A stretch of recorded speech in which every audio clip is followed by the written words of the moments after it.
BJP, beef, Suresh Gopi, beef. ഇത് ഒരു പരിധി കഴിയുമ്പോൾ നമുക്ക് കേൾക്കാൻ പറ്റുമല്ലോ. It becomes very obvious in public space. ഇങ്ങനെ ഒരു situation less than a week back പോയിട്ട് അനുഭവിച്ചിട്ടിരിക്കുന്ന ഒരാളാണ് ഞാൻ. ഇത് വേറൊരു ആക്ടറാണെങ്കിൽ അതിനവരെ കാണാതെ തന്നെ കിച്ചണിലൊക്കെ പോയി കഴിക്കുമായിരുന്നു. അതൊന്നും ഒരു വിഷയമേ അല്ല. ഇത് കഴിഞ്ഞിട്ട് വീട്ടിൽ അമ്മയടുത്തും പറഞ്ഞു നമ്മൾ ഒരു 2 കിലോ ബീഫ് വാങ്ങിച്ച് എല്ലാവർക്കും അവിടെ ജോലിക്കാർക്ക്. വീട്ടില് നമ്മൾ പണ്ട് തൊട്ടേ ബീഫ് കുക്ക് ചെയ്യാറില്ല. We don't cook beef at home.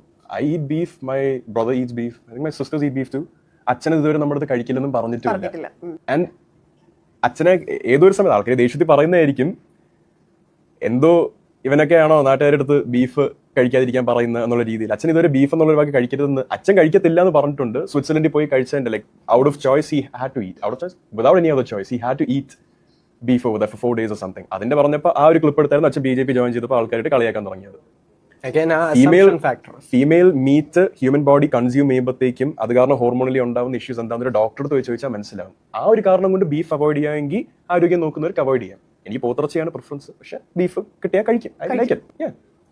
But ഇങ്ങനെ അത് ഞാൻ സുരേഷ് ഗോപിയുടെ മകനാണ്, ഞാനത് കഴിക്കുന്നു റിയലൈസ് ചെയ്തപ്പോൾ that guy could have just mind your own business and eat your food and leave. You're at a cafe, right? Food കഴിക്കുക, പോവുക, സ്വന്തം പണി നോക്കി ഇരിക്കുക. വെറുതെ എന്തിനാ മറ്റവന്റെ പ്ലേറ്റിലോട്ട് കണ്ടിട്ട് മറ്റവൻ ആരാൻ നോക്കുന്ന, മറ്റവൻ BJP മിനിസ്റ്ററിന്റെ മോനാണ് ബീഫ് കഴിച്ചുകൂടാ. Ridiculous more than anything.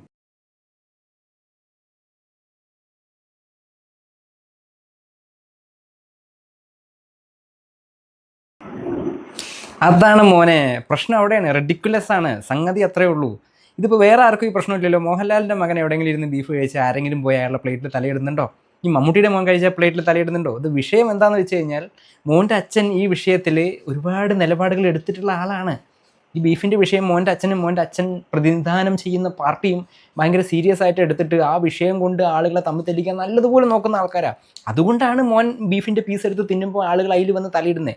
ഇതേപോലെ ബാക്കിയുള്ളവരുടെ പാത്രത്തിൽ എന്താണ് എന്ന് തലയിട്ട് നോക്കാനുള്ള മോൻ്റെ അച്ഛൻ്റെ പാർട്ടിയുടെയും ആ ത്വര കാരണമാണ് മോൻ ഇത് തിരിച്ചനുഭവിക്കേണ്ടി വന്നത്. മോന് നല്ല ബുദ്ധിമുട്ടുണ്ടായില്ലേ? ഭക്ഷണം കഴിക്കുമ്പോൾ അത് ബീഫാണോ പോർക്കാണോ എന്നൊക്കെ നോക്കുമ്പോൾ നല്ല ബുദ്ധിമുട്ടുണ്ടായില്ലേ?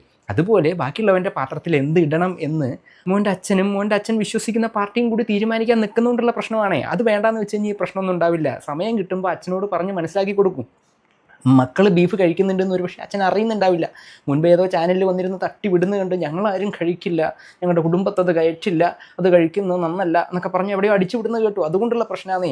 കുറച്ച് ഇതുപോലത്തെ നല്ല വിവരമുള്ള മക്കളുള്ള സ്ഥിതിക്ക് അച്ഛൻ ഇതൊക്കെ ഒന്ന് പറഞ്ഞ് ബോധ്യപ്പെടുത്തിയാൽ മതി. പിന്നെ ഈ ബുദ്ധിമുട്ടുകളൊന്നും ഉണ്ടാവില്ല. അച്ഛൻ നന്നായാൽ മക്കൾ താനേ നന്നാവും. പിന്നെ മോൻ ആലോചിക്കേണ്ട ഒരു കാര്യം, മോനൊരു ചേട്ടനുണ്ട്. ഈ ചേട്ടനോട് ആരും ഇതുപോലത്തെ പരിപാടികളൊന്നും ആയിട്ട് ചെല്ലുന്നില്ലല്ലോ. അപ്പോൾ ചേട്ടന് കിട്ടാത്ത കുറേ പരിഗണന മോന് കിട്ടുന്നുണ്ട് എങ്കിൽ ഉറപ്പായിട്ടും മോൻ എന്തോ പ്രത്യേകതയുണ്ട്. ആ അച്ഛൻ്റെ ബ്ലഡിലുള്ള ആ സംഗതികളുടെ ഒരു മെജോറിറ്റി സാധനം മോൻ്റെ ബ്ലഡിലും കാണിക്കുന്നതുകൊണ്ടാണ് നാട്ടുകാരുടെ കയ്യിൽ നിന്ന് അച്ഛന് കിട്ടുന്നതിൻ്റെ ഒരു ഷെയർ മോനും കിട്ടുന്നത്. പിന്നെ ഒരു സിനിമയുടെ പ്രൊമോഷനല്ലേ, അവിടെ വന്നിരുന്ന് സിനിമയുടെ കാര്യം പറഞ്ഞാൽ മതി. ഈ സിനിമയുടെ കാര്യവും ആ പെർഫോമൻസും മാത്രം ആളുകൾ വിലയിരുത്തിയാൽ മതി എങ്കിൽ മോനും അത്തരം കാര്യങ്ങൾ മാത്രം പറഞ്ഞാൽ മതി. അപ്പോൾ ആളുകൾ അതിലോട്ട് ഒതുങ്ങിക്കോളും. ചേട്ടൻ ഈ പ്രശ്നമൊന്നുമില്ലല്ലോ, ചേട്ടനോട് ആരും ഒരു വിരോധത്തിനും ചെല്ലുന്നില്ലല്ലോ. കുറച്ചൊക്കെ ചേട്ടനോട് ചോദിച്ച് മനസ്സിലാക്കി കൂട്ടാ.